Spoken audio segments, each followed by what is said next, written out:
அமெரிக்காவுல இருக்க இந்த ஆடம்பரமான வீட்ல ஒரு காலத்துல எல்லாரும் சந்தோஷமா இருந்தாங்க.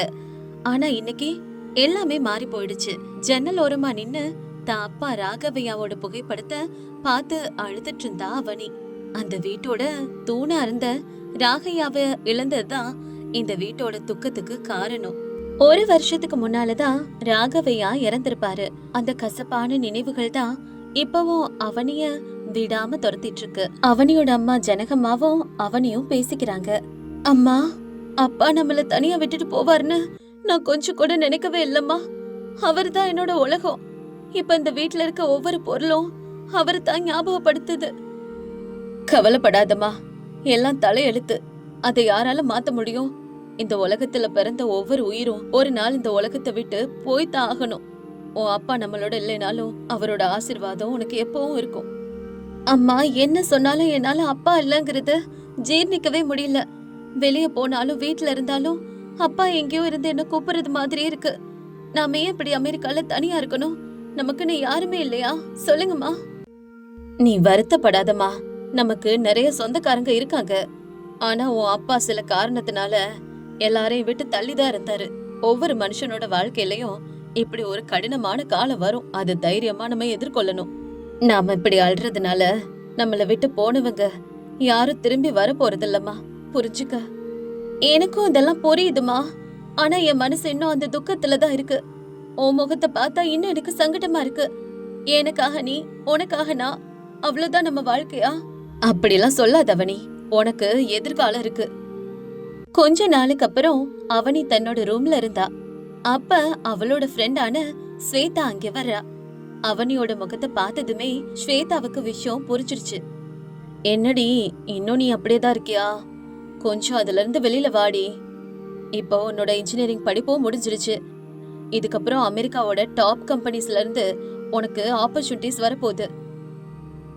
இல்ல ஸ்வேதா, எனக்கு இப்போதைக்கு எதுவுமே விருப்பம் இல்ல. வேலைக்கு போக சுத்தமா விருப்பம் இல்ல. இப்போதைக்கு என் அம்மா கூட இருக்கணும்னு நினைக்கிறேன். அவங்களுக்கு துணையா இருக்கணும். அவங்க ரொம்ப லோன்லியா இருக்காங்கடி. நீ சொல்றது சரிதாண்டி. ஆனா எத்தனை நாளைக்கு நீ இப்படி இருக்க முடியும்? உன்னை பார்த்து அம்மாவும் கவலைப்படுவாங்கல்ல. நீ இதுல இருந்து மீண்டு வரணும்டி. ஸ்வேதா சொன்னதை கேட்டு அவனி அவளுக்குள்ளே யோசிக்கிறா. அப்புறம் இப்படி சொல்றா. ஆமா ஸ்வேதா, நீ சொல்றது சரிதான். நான் வருத்தப்பட்டா அம்மாவும் அப்பாவும் நினைச்சு அழுறாங்க. உள்ளுக்குள்ள அவங்களும் உடைஞ்சு போயிருக்காங்க. நான் சந்தோஷமா இருந்தா அவங்களும் சந்தோஷமா இருப்பாங்கல்ல. ஆனா நான் எப்படி சந்தோஷமா இருக்குது அதாண்டி எனக்கு புரியல. ஓகே, நான் உனக்கு ஒரு ஐடியா சொல்லவா வனி? உங்களுக்கு இந்தியால ரிலேட்டிவ்ஸ் இருக்காங்கல்ல, கொஞ்ச நாள் அங்கே போயிட்டு வாங்க. அப்போ உங்களுக்கு எல்லாம் புதுசா இருக்கும். ரிலேட்டிவ்ஸ் கூட நீங்க இருந்தீங்கன்னா உன்னோட மனநிலையும் நிச்சயம் மாறும். இங்கே இருந்தா இதே நினைப்பு தாண்டி வரும். யோசிச்சு பாரு, இந்தியாவுக்கா? ஆனா நாங்க இங்க போய் பல வருஷம் ஆயிடுச்சுடி. என்னோட சின்ன வயசுல போனது. அப்பா இறந்ததுக்கு அப்புறம் என் அத்தை எத்தனையோ தடவை இந்தியாவுக்கு வர சொல்லி அம்மா கிட்ட போன்ல சொன்னாங்க. ஆனா நாங்க போகவே இல்ல. ஆனா எங்க அப்பாவுக்கு என் அத்தைனா ரொம்ப ரொம்ப இஷ்டம்டி. அப்புறம் என்ன, யோசிச்சு பாரு. அங்க போனா உன் மனசும் அம்மாவோட மனசும் லேசாயிடும். ஸ்வேதாவோட பேச்சு அவனியோட மனச மாத்துது. தன்னோட அம்மாவை இந்தியாவுக்கு கூட்டிட்டு போகணும்னு முடிவு பண்றா. அம்மா, நம்ம 2 பேரும் கொஞ்ச நாள் இந்தியா போயிட்டு வருவோமா? எனக்கு இங்க இருக்கவே பிடிக்கலம்மா. உன்னை பார்த்தாலும் இன்னும் கஷ்டமா இருக்கு. சுசிலாத்தையும் நம்மள எத்தனையோ தடவை கூப்பிடுறாங்கல்ல, அதனால போலாமாமா? நிஜமாவா சொல்ற அவனி? எனக்கும் இந்தியா போகணும்னு ரொம்ப ஆசையா தான் இருக்கு. உன் அப்பா போனதுக்கு அப்புறம் இந்த வீடே வெறிச்சோடி போயிடுச்சு. சரி, ஃப்ளைட் டிக்கெட் புக் பண்ணு. நம்ம வரத பத்தி நான் சுசிலாவுக்கு ஃபோன் பண்ணி சொல்றேன். சரிம்மா, நான் உடனே ஏற்பாடு பண்றேன். அங்கேயாவது நம்மளுக்கு மன நிம்மதி கிடைக்குதான்னு பார்க்கலாம். அதுக்கப்புறம் அவனியும் ஜனகம்மாவும் இந்தியா வந்து சேர்றாங்க. ஏர்போர்ட்ல இருந்து நேரா சுசிலாமா இருக்கிற வீராபுரம் அப்படிங்கிற கிராமத்துக்கு தான் வராங்க. அந்த கிராமத்தை சுத்திலும் பசுமையான வயல்கள், செம்மண் சாலைகள்னு அவனுக்கு எல்லாமே ரொம்ப புதுசா இருக்கு. அம்மா, எங்க அத்தை வீடு எங்க இருக்கு? இந்த ஊரை பாக்குறதுக்கே ரொம்ப வித்தியாசமா இருக்கு. என்ன பண்றதுமா? அவனி, எனக்கும் சரியா தெரியல. நானே ரொம்ப வருஷத்துக்கு முன்னாடி தான் இங்க வந்தேன். இப்ப எல்லாமே மாறிடுச்சு. அப்ப இவ்வளவு வீடெல்லாம் இல்ல. இந்த ஊரே எனக்கு இப்ப புதுசா தெரியுது. ஐயோ, வீட்டு அட்ரஸ் தெரியாம அத்தை வீட்டுக்கு எப்படிமா போறது? யார்கிட்டயாவது கேட்கலாமா? ஆமா அவனி, நம்ம சுசிலாவோட பேரை சொல்லி வீடு எங்க இருக்குன்னு கேப்போம். அப்ப அந்த பக்கமா சுரேஷ் வந்துட்டு இருந்தான். இவன் தான் சுசிலா அம்மாவோட பையன். ஆனா இது இவங்களுக்கு தெரியாது. பார்க்கவே அவன் ரொம்ப ஸ்டைலா இருந்தான். ஹலோ, எக்ஸ்கியூஸ் மீ, ஒரு நிமிஷம் நில்லுங்கள. அவனி சுரேஷ பார்த்து அப்படி சொன்னதும் சுரேஷ் அவனிய ஆச்சரியமா பாக்குறான். அப்ப சுரேஷ் மனசுக்குள்ள இப்படி நினைச்சுக்கிறான். யாரா அந்த பொண்ணு? இவ்ளோ அழகான பொண்ணு என் வாழ்க்கையில இப்பதான் முதல் தடவையா பாக்குறேன். பார்த்தா நம்ம ஊரு மாதிரி தெரியலையே. சரி, என்ன கேக்குறாங்கன்னு பாக்கலாம். இங்க சுசிலாமா வீடு எங்க இருக்கு? அது உங்களுக்கு தெரியுமா? நாங்க அவங்க வீட்டுக்கு போனோம். இப்ப சுரேஷ் தனக்குள்ளே சிரிச்சுக்கிட்டு இப்படி சொல்றான். ஓ, சுசிலாமா வீடா? அவங்க வீடு எனக்கு நல்லா தெரியுமே. அதுவும் இல்லாம அவங்க எனக்கு ரொம்ப க்ளோஸுங்க. அப்படியா? சரி, அப்போ எங்களை அவங்க வீட்டுக்கு கூட்டிட்டு போறீங்களா? ஓ, தாராளமா கூட்டிட்டு போறேனே. அவங்க எனக்கு எவ்வளவு நல்லா தெரியும்னு சொன்னா நீங்க நம்பவே மாட்டீங்க. வாங்க வாங்க, நான் கூட்டிட்டு போறேன், போலாம். இப்ப 3 பேரும் நடந்து போயிட்டு இருக்காங்க. அப்ப சுரேஷ் இப்படி கேக்குறான். நான் கேக்குறேன்னு தப்பா எடுத்துக்காதீங்க. உங்களுக்கும் சுசிலாமாவுக்கும் என்ன உறவு முறை? அந்த சுசிலாமா என்னோட நாத்தனார் தம்பி. நாங்க 2 பேரும் அமெரிக்கால இருந்து வரோம். ஓஹோ, அப்படியா? அப்ப அமெரிக்கால இருக்கிறது நீங்க தானா? இருங்க, நாங்க அமெரிக்கால இருக்கிறது உங்களுக்கு எப்படி தெரியும்? அட, எனக்கு தெரியாம இருக்குமா? சுசிலாமா எப்பவுமே அவங்களோட அண்ணனை பத்தி தான் சொல்லிட்டே இருப்பாங்க. போன வருஷம் கூட அவங்க அண்ணன் இறந்துட்டாங்கன்னு அமெரிக்கா போனாங்கல்ல.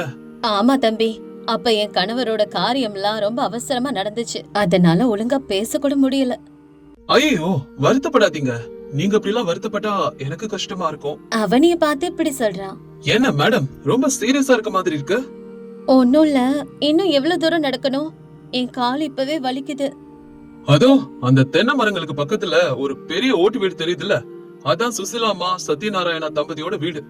சரிங்க தம்பி, இவ்வளவு தூரம் எங்களுக்காக வந்ததுக்கு ரொம்ப நன்றி. இதுக்கப்புறம் நாங்க பாத்துக்கிறோம் தம்பி. அப்போ அந்த வீட்டு வாசல்ல தான் சுசிலாமா உட்கார்ந்திருந்தாங்க. இவங்க 2 பேரையும் பார்த்ததும் அவங்க ஓடி வந்து இவங்கள கட்டி பிடிச்சு ஆனந்த கண்ணீர் விடுறாங்க. அண்ணி, அவனி, எப்படி இருக்கீங்க? எவ்வளவு நாளுக்கு அப்புறம் உங்க 2 பேரையும் பாக்குற. ராகவண்ண போனதுக்கு அப்புறம் உங்களை இப்படி ஒரு நிலைமையில பாப்பேன்னு நான் நினைச்சு கூட பாக்கல.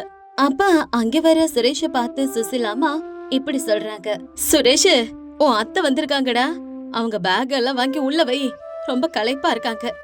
இத கேட்டு அதிர்ச்சியான அவனி இப்படி சொல்றா. என்னத்த அவர்கிட்ட போய் வேலை சொல்றீங்க? பாவம், நாங்க அட்ரஸ் கேட்டதால இவ்வளவு தூரம் எங்களை கூட்டிட்டு வந்தாரு. தெரியாதவர்கிட்ட போய் வேலை எல்லாம் சொல்றது தப்பு இல்லையாத்த? என்னது தெரியாதவனா? அப்ப இவன் உங்ககிட்ட உண்மையை சொல்லவே இல்லையா? அண்ணி, இவன் என் மகன் சுரேஷ், உங்க மருமகன். அவனி, இவன் உனக்கு மொற பையன். மாமாமா, இவன் உங்ககிட்ட சொல்லல போல. வாட், மாமாவா? இவன் உங்க மகனா? அப்படின்னா மாமாங்கிற உண்மையை சொல்லாம எங்களை இவ்வளவு தூரம் நடக்க வச்சிருக்க. அட்ரஸ் கேட்டா யாரோ மாதிரி நடிப்பியா? என்ன இது? அது நீ அட்ரஸ் கேட்ட நான் சொன்னேன். இடையில நான் உன் மாமான்னு சொல்லியிருந்தா நீ நம்பவா போற? அதனாலதான் நான் சொல்லல. அதுவும் இல்லாம அமெரிக்கால இருந்து வந்த என்னோட முறை பொண்ணுக்கு ஒரு சின்ன சர்ப்ரைஸ். எப்படி இருந்துச்சு அவனி? இவ சேட்டை இன்னும் குறையவே இல்ல சுசிலா. சின்ன வயசுல எப்படி இருந்தானோ இப்பவும் அப்படித்தான் இருக்கான். சுட்டி பையன், சின்ன வயசுலயும் வாளு. அதுக்கப்புறம் எல்லாரும் வீட்டுக்குள்ள போறாங்க. அங்கே சுசிலாமாவோட கணவர் சத்யநாராயணன் வர எல்லாரும் நலம் விசாரிச்சுக்கிறாங்க. ஆனா சுசிலாமாவோட மனசுல மட்டும் ஏதோ ஒரு குறை இருக்கு. அண்ணி, அண்ணன் இருந்த போதே எங்களை ஒதுக்கி வைக்காம இருந்திருக்கலாம். இத்தனை வருஷம் ஏன் எங்க கிட்ட இருந்து விலகி இருந்தாரு? எங்க மேல அவருக்கு அப்படி என்ன அண்ணி கோபம்?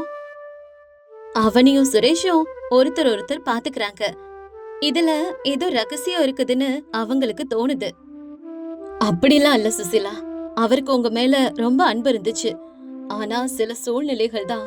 அப்படி என்னமா சூழ்நிலை? அப்பாவுக்கும் அத்தைக்கும் ஏன் இந்த இடைவெளி?